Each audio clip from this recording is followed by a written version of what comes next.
시편 107편 20절 말씀입니다. 오늘 하나님의 귀한 말씀 시편에서 찾아봤는데 시편 107편 20절 말씀, 저가 그 말씀을 보내어 저희를 고치사 위경에서 건지시는도다. 위경이라는 건 이제 위험, 이제 고난과 이제 환난 같은 것을 이제 포괄적으로 의미하는 말이죠. 말씀을 보냈다고 그랬어요. 시편 107편에 보면은 저가 그 말씀을 보내요. 말씀을 보냈다는 거죠. 고치사, 고치는데 말씀으로 고치셨다. 말씀으로 건지셨다라고 하는 것입니다. 하나님의 말씀은 치유의 능력이 있다라고 하는 것입니다. 여러분 이 사실을 믿어야 되겠습니다. 하나님의 말씀은 치유의 능력이 있다. 한번 따라서 해보세요. 하나님의 말씀은 치유의 능력이 있다. 이 말씀을 시편 107편 20절 말씀을 읽으면서 말씀을 선포하고 말씀을 믿고 말씀대로 기도할 때 하나님의 그 치유가 나에게 임하고 또 내 가족에게 임하고 내 친척에게 임하고 내 주변에 있는 사람들에게 하나님의 은혜가 충만할 줄로 믿습니다. 하여튼 성경에 보면은 굉장히 하여튼 능력 있는 말씀이 많아요. 성경 말씀, 하나님의 말씀이 참 능력이 있구나 하는 것을 느끼게 되는데, 하나님의 말씀은 살았고 운동력이 있어 인간의 모든 면을 꿰뚫어보고 인간의 영혼과 육체의 질병까지도 고치는 능력이 있다. 이게 히브리서 4장 12절에 있는 말씀인데, 여러분 꼭 찾으셔서 적으셔야 되겠지. 히브리서 4장 12절. 이거 금방 잊어버려요. 사람들은 숫자 개념을 금방 잊어버리게 됩니다. 히브리서 4장 12절. 12를 먼저 쓰시고 4를 쓰셔야 기억하기가 쉬워요. 히브리서 4장. 몇 절이라고 그랬지? 그러다 보면 잊어버리고 그냥 지나가게 되는데, 그러지 마시고 히브리서 4장 12절 말씀을 찾아서 언더라인을 쫙 긋고 자를 대고 긋거나 아니면 그 못 쓰게 된 크레딧 카드 같은 거 있잖아요. 그게 사이즈가 딱 맞아. 그걸 가로로 놓고 이렇게 쫙 반듯하게 그어놔도 보기도 좋고 집중하기가 참 좋습니다. 이 세상에 모든 것이 변합니다. 그러나 하나님의 말씀은 영원하다. 이게 성경의 진리의 말씀인데, 세상의 모든 것이 변하지만 하나님의 말씀은 세세 무궁토록 변함이 없다. 여러분 우리 오늘 교제 나누는 사람, 내가 잘 아는 사람, 30년 사귀었던 사람인데 어느 날 갑자기 마음을 변심하거나 꼭 약속을 이루겠다고, 약속을 지키겠다고 했는데 그것을 그냥 헌신짝처럼 버리고 마는 사람들, 그런 사람들이 우리 주변에 많습니다. 그렇기 때문에 10길 물속은 알아도 한 길 사람 속은 없다. 그 속담이 주는 의미가 참 큰데, 사람은 알 수가 없어요. 오래 사귄다고 그 사람을 아는 것도 아니고 짧은 순간 사귀었다고 해서 그 사람을 모르는 것도 아니에요. 그 사람의 모든 그 내면 속에 있는 것들이 그 말 한마디에 다 나오게 됩니다. 그래서 말을 조심해야 되고, 성경에도 보면은 말을 조심해라, 말을 조심해라, 그 말이 굉장히 많이 나오는데, 말 한마디를 조심해야 되고 말 한마디를 조심스럽게 해야 귀한 인생을 살아갈 수 있습니다. 특별히 여러분 약속 소중한 것이지만 하나님과의 약속, 이것은 목숨을 걸고 지켜야 되는 겁니다. 하나님 앞에서 약속한 것을 어겼다, 지키지 않는다, 그건 멸망하는 거예요. 죽음의 길로 향하는 거예요. 그걸 본인이 알든 모르든 온갖 몸에 질병이 생기고 정신적인 스트레스가 생기고 번잡한 일이 생기고 또 결국에 가서는 구원을 받지 못하고 멸망의 길로 가는 거죠. 세상의 모든 것이 변하지만 하나님의 말씀은 세세 무궁토록 변함이 없다. 할렐루야. 이 말씀이 소중하다는 거. 말씀은 하나님과 함께 계셨고 그 말씀이 예수님이다 라고 하는 것입니다. 요한복음 1장 1절로 14절에 있는 말씀 한번 읽어보세요. 말씀은 하나님과 함께 계셨고 그 말씀은 예수 그리스도다 라고 하는 것입니다. 예수 그리스도. 그래서 세상이 모두 하나님의 말씀으로 지음을 받았다. 이 사실을 우리가 믿어야 되는데, 하나님은 지금도 말씀으로 역사하신다는 거예요. 하나님은 지금도 말씀으로 역사하신다. 내가 하나님을 봤어. 주님께서 하얀 천사와 같은 옷을 입으시고 내 앞에 나타나시는 것을 봤어. 이게 뭐 간증집회 같은 데 가면 그런 내용 많이 얘기하는데 아주 새빨간 거짓말이에요. 하나님은 영이시기 때문에 우리가 이 실질적으로 우리의 그 육체적인 눈을 가지고 보는 건 아니죠. 하나님은 영이시다. 우리가 영적으로 은혜를 받음으로 하나님의 임재하심을 느끼게 되고, 여기 지금 말씀드린 것처럼 하나님이 말씀으로 함께 하신다면, 말씀으로. 그러니까 우리가 말씀을 읽을 때, 우리가 성경 말씀을 읽을 때, 말씀을 들을 때 하나님이 함께 하신다. 하나님은 지금도, 여러분이 지금 이 메시지 들으시는 이 순간에도 하나님께서 함께 하신다, 임재하신다, 역사하신다. 이걸 믿어야 된단 말이에요. 이건 뭐 기초 중에 기초인데, 그러니까 기본이 엉망이 된 사람들이 많습니다. 이 기초가 흔들리게 되면은 모래 위에 지은 집처럼 바람 한번 휙 불면 그냥 갸르르 하니 무너져 버리는 거예요. 믿음의 사람은 하나님의 말씀이 어떤 병도, 어떤 육체적인 병도, 어떤 정신적인 병도, 어떤 영혼의 병도 치료하는 이 어빌리티가 있다, 능력이 있다. 이걸 알아야 된다라고 하는 것입니다. 하나님의 말씀은 치유의 능력이 있다. 이게 이제 성경에 있는 말씀을 여러분들이 쉽게 접근할 수 있도록 제가 3가지 약으로 처방을 해서 드리겠습니다. 여러분 잘 적어 놓으셨다가 그 약의 내용을 잘, 처방전을 잘 보관하셔야 되겠죠. 이제 구약을 먼저 드립니다. 구약. 이제 제가 드리는 약은 이제 구약과 신약인데, 약이죠? 구약, 신약. 아주 명약 중에 명약이 구약과 신약인데, 먼저 구약 시편 107편 20절 말씀입니다. 하나님의 말씀은 치유의 능력이 있다. 저가 그 말씀을 보내어 저희를 고치사 위경에서 건지시는도다. 이제 처음에 말씀드렸던 그 내용인데, 위경에서 구해내는 능력이 있다는 거죠. 하나님의 말씀이. 그 다음에 두 번째 약은 구약인데요. 출애굽기 15장 26절 말씀입니다. 가라사대 너희가 너희 하나님 나 여호와의 말을 청종하고 나의 보기에 의를 행하면, 내 계명에 귀를 기울이며 내 모든 규례를 지키면 내가 애굽 사람에게 내린 모든 질병의 하나도 너희에게 내리지 아니하리니 나는 너희를 치료하는 여호와임이니라. 핵심은 말씀을 들어야 된다는 거죠. 말씀을 들어라 하는 거예요. 말씀을 자꾸 들어야죠. 성경에 보면 믿음이라고 하는 것은 말씀을 들음으로 믿음이 생기고, 들음으로 말씀이 견고해진다고 그랬어요. 자꾸 말씀을 듣고 성경 말씀을 또 찾아서 언더라인도 하시고 자꾸 말씀을 묵상하고 큐티해야 되겠습니다. 하나님의 말씀은 치유의 능력이 있다. 3번째 약은 이제 신약에서 하나 드리면 마태복음 17장 18절 말씀입니다. 이 예수께서 꾸짖으시니 귀신이 나가고 아이가 그때부터 나으니라. 예수님의 말씀으로 치유를 받는다는 거예요. 우리가 무슨 문제가 생기면 기도를 하게 되는데, 무작정 기도를 하게 되는데, 그것도 굉장히 능력이 있는 아주 귀한 시간입니다. 그렇지만 더 중요한 것은 말씀을 선포하라, 말씀을 읽고 들으면서 믿음 가운데서 기도하라고 하는 것입니다.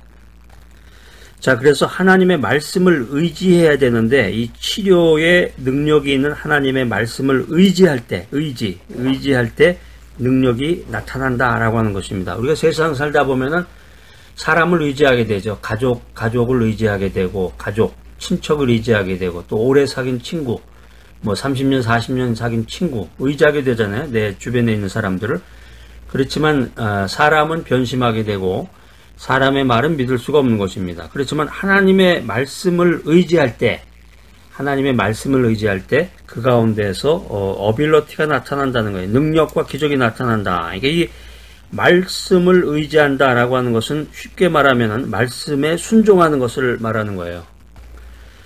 구약 시대에 이 아람 왕의 군대 장관인 나만이라는 사람이 있었습니다. 아주 굉장히 유명한 사람인데, 여러분들이 어렸을 때부터 교회에 나갔으면은 이 이야기를 굉장히 많이 들었어요. 근데 교회 다닌 지 얼마 안 된 사람들은 이 이야기가 낯설을 수가 있는데 자꾸 들으셔야 돼. 이야기를 자꾸 듣다 보면은 그 이야기 속에서 주님을 만나게 되고, 이야기 속에서 주님의 은혜를 체험하게 됩니다. 이 구약 시대의 이 아람 왕의 군대 장관 나아만이라는 사람이 있었는데, 나아만은 큰 용사라고 성경에 기록되어 있습니다. 그런데 문둥병이 걸렸단 말이에요. 문둥병.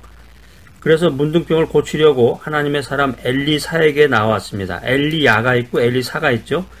그러니까 엘리사는 이제 엘리야의 제자인데, 하나님의 사람 엘리사에게 나아가서 좀 부탁을 했어요. 좀 살려주세요. 제 병을 좀 낫게 해주세요. 엘리사가 이 나아만에게 말하기를 요단강에 가서 7번 몸을 담거라 이렇게 명령했습니다. 이게 이제 한 나라의 장관이었던 나아만이었는데 나아만이 그 말씀에 순종했다는 거죠. 말씀에 순종해서 요단강에 가서 7번 몸을 담갔더니 그의 살이 어린아이의 살같이 깨끗하게 되었다. 이게 열왕기하 5장 1절 14절에 이 귀한 말씀이 기록이 되어 있습니다. 여러분 한번 찾아서 꼭 읽어보세요. 하나님의 말씀을 의지할 때 그 능력이 나타난다라고 하는 것입니다. 이 믿음이 없는 사람은 이제 요단강을 찾아가서 요단강이 도대체 어디냐? 성지순례 같은 데 가가지고 요단강에 찾아가서 요단강에 가서 7번 몸을 담그면 이 엘리사가 얘기했던 것처럼 나만의 그 문둥병이 낫구나. 이걸 나도 체험을 해봐야 되겠다. 그래가지고 들어가는 사람이 있는데 물론 귀한 행동입니다. 그렇지만 이 요단강에 7번 몸을 담근다는 것 자체에 의미가 있는 게 아니에요. 이거보다는 말씀에 의지하는 거죠. 말씀. 이 엘리사는 하나님의 말씀을 대언하는 사람이니까 하나님의 말씀에 대언하는 엘리사의 말, 곧 하나님의 말씀에 의지할 때 능력이 나타난다고 하는 것입니다. 성경에 보면 또 재미있는 내용이 하나 나와요. 보면은 그 엘리사가 있는데 그 엘리사가 지나가니까 애들이 놀려요. 엘리사를 보고 저 대머리라 그러면서 막 놀려대. 엘리사가 이제 대머리였는데 머리가 이제 많이 빠져서 그러니까 주변에 성경에 보면 그대로 나와 있어요. 그대로 주변에서 곰이 나와가지고 그 애들을 다 찢어서 죽였다고 그랬어요. 그 말만 들어봤을 때 이게 좀 너무하네. 그 뭐 대머리라고 놀렸다고 그 애를 죽이나. 그것도 곰이 나타나가지고 잔인하게. 그런데 오늘 이제 이 말씀하고 이걸 연결을 지어봐야 돼. 엘리사는 누구냐? 엘리사는 하나님의 말씀을 전하는 사람이란 말이에요. 하나님의 말씀을 전하는 사람, 경건하고 신실되게 주님의 말씀을 전하는 사람. 물론 이제 하나님의 말씀을 전하는 사람이라는 게 도덕적으로 완벽하고 신과 같은 그런 존재가 아니에요. 인간이기 때문에 약점도 있고 단점도 있고 여러 가지 그렇지만 그 사람이 주님의 말씀을 전하는 사람이라는 거죠.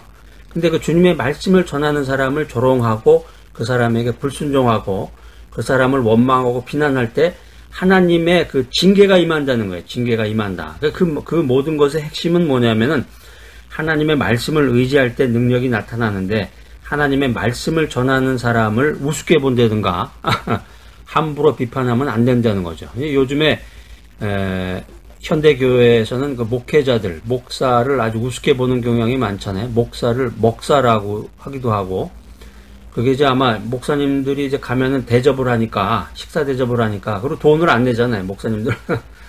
그러니까 이 사람은 먹기만 하고 돈도 안 내고 먹기만 하는 사람인가 보다. 이렇게 해서 이제 목사를 먹사라고 이제 부르면서 놀리기도 하고, 그 목사님의 권위가 이제 땅으로 떨어졌잖아요. 지금 보면 다 그렇게 됐어요. 그러니까 이게,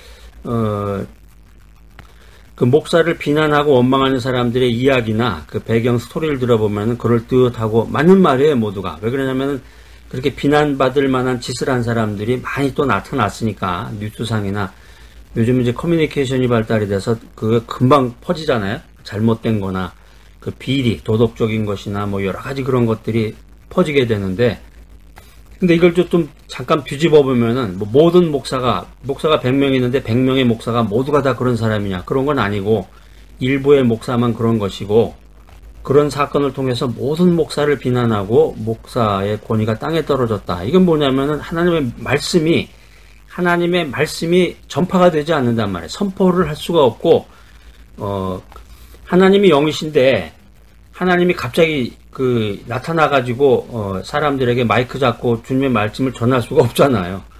하나님이 기도하는 자에게 함께해서 그를 통해서 주님의 말씀을 전하는 건데, 그를 통해서 전하는 그 목회자들의 권위가 땅에 떨어졌을 때 어떻게 된다는 거예요, 이게.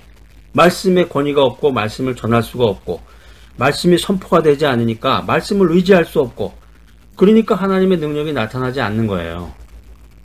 자, 오늘 이 메시지 들으신 여러분들은 함부로 목회자나 이 귀한 주의 종도를 비난하지 마시기 바랍니다. 그리고 목회자를 비난할 정도가 되려면은 목회자가 목회자를 비난하든지 기름 부은 종도 아닌 사람이 그냥 자기가 거기에 대한 뉴스를 잠깐 들었다 그래서 막 욕하고 목회자를 욕하고 교회를 욕하고 이거 정말 아주 심각한 문제입니다. 요즘 아주 유행해. 이 세상의 유행이 교회 욕하는 게 유행이에요. 교회가 잘못됐다 그러면서 그냥 막 또 교회가 잘못됐다는 뉴스도 나오고 모든 사람들이 손가락질을 하는데 아니 교회의 머리가 누굽니까? 교회의 머리가 예수 그리스도라고 성경에 선포하고 있는데 교회를 욕한다는 것은 곧 예수님을 욕보이는 건데 말을 삼가야 돼. 말을 조심해야 돼. 말을 조심해야 돼. 말이 씨가 되는 거고 그 말이 곧 자기 자신의 그 속에 있는 모든 인격을 대변하는 건데 믿음의 길을 가겠다고 하는 사람은 뭐 다른 세상 사람들이야 뭐 욕을 하든 원래 세상은 교회를 욕하고 주님을 욕보이는 그런 무리들이지만은 믿음의 길을 가겠다. 예수 그리스도를 믿음의 주로 견고히 믿고 있는 사람들은 조심해야 된단 말이에요. 목회자를 비난하거나 교회에 대해서 손가락질할 때는 정말 조심해야 된다. 이 말씀을 제가 여러분에게 드리고 싶습니다. 그러니까 이 세상이 그냥 막 가는 거예요. 막 가는 거야. 정말 엄청난 멸망의 길로 가는데 그것을 그냥 쉽게 결단하는 그 나방이 불을 보고 달려드는 것과 같은 거죠. 자, 요단강에 7번 몸을 씻어서 열왕기하 5장 1절 14절에 있는 말씀처럼 그 나아만의 문둥병 걸린 나아만이 그 어린아이의 살과 같이 깨끗하게 됐다. 그러니까 이렇게 이제 하나님의 말씀을 생명처럼 여겨야 된다는 거죠. 하나님의 말씀을 생명처럼 여겨야 되는데 제가 조금 전에 말씀드린 것처럼 목회자를 비난하고 교회에 손가락질한다. 이거 참 심각한 문제라는 것입니다. 하나님의 말씀을 생명처럼 여기고 자신을 쳐서 복종할 때 어떤 인간적인 육체적인 질병, 정신적인 질병, 영혼의 질병도 치유가 된다. 치유되는 놀라운 역사가 일어난다라고 하는 것입니다. 자, 오늘 이 메시지 들으신 여러분들, 여러분들 모두가 말씀에 순종하는 분들이 되시기를 바랍니다. 말씀에 순종하라. 자, 어떻게 말씀에 의지해야 되는지 또 처방을 3가지 구약과 신약에서 여러분들에게 처방전을 내려드리겠습니다. 먼저 구약의 말라기 4장 2절 말씀, 굉장히 말라기 4장 2절 말씀은 굉장히 중요한 말씀이에요. 여러분 자꾸 여러 번 읽으시고 암송하시는 분도 계실 거예요. 이미 암송하시는 분들은 자꾸 큐티를 하시고 이 말씀이 아직 낯설으신 분들은 자꾸 읽으셔야 돼요. 무조건 3번 읽어보세요. 큰 소리로 3번 읽고 또 기회가 되시면 이렇게 종이에다가 노트에다가 적기도 하고 어떤 말씀이든지 그냥 듣기만 한다. 그래가지고서는 이 믿음이 성장 발전을 못합니다. 절대적으로 성장 발전 못해요. 말씀을 찾아서 언더라인도 읽고 메모도 하고 노트에다가 말씀을 쓰기도 하고 자꾸 그러면서 간절한 마음으로 기도하고 눈물을 흘리며 기도할 때 몸이 치유가 되고 내 이웃에 있는 그 질병을 치유해 줄 수 있는 그런 기도의 사람이 될 수 있는 거예요.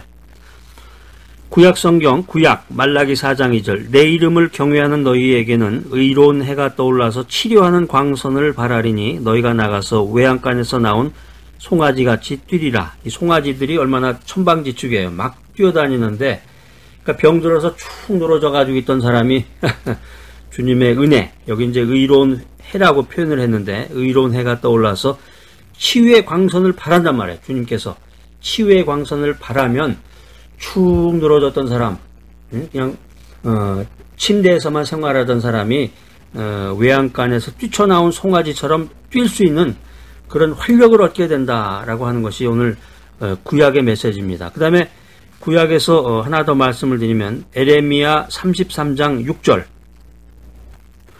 조금 전에는 여호와의 이름을 경외하라 말라기 4장 2절 말씀이었는데 이번에 에레미야 33장 6절 말씀은 하나님을 경외해야 나음을 받는다.